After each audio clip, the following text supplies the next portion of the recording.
The AP went with a revote on the Defensive Rookie of the Year because the voters did not have all the information they needed during the season to vote.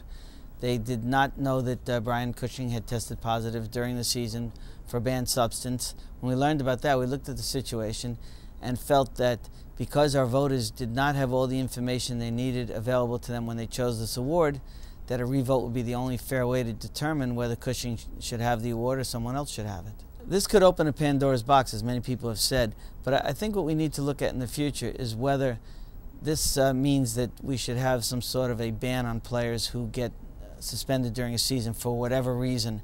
Maybe they shouldn't be eligible to be voted into these awards. That's something we'll look at in the future, but it's certainly something to look into. After Brian Cushing was suspended on Friday, we started getting some emails from some of our voters asking whether we would consider a revote or even stripping him of the award.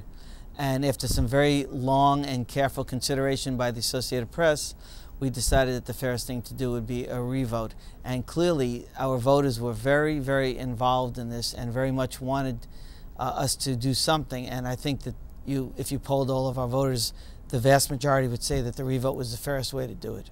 I think that Cushing's performance throughout the season was so dominating. He's a rookie who made our second team All-Pro, and that's very rare.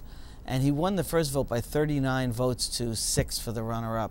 And I think many of our voters felt that, well, his performance is so good, and there's no proof that he was on any sort of steroids the entire season.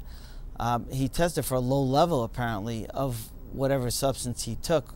The substance actually called HCG, which is a fertility drug of all things. And I think many of our voters felt, well, this guy was clearly the best and would have been the best under any circumstances, and that's probably why they voted the way they did.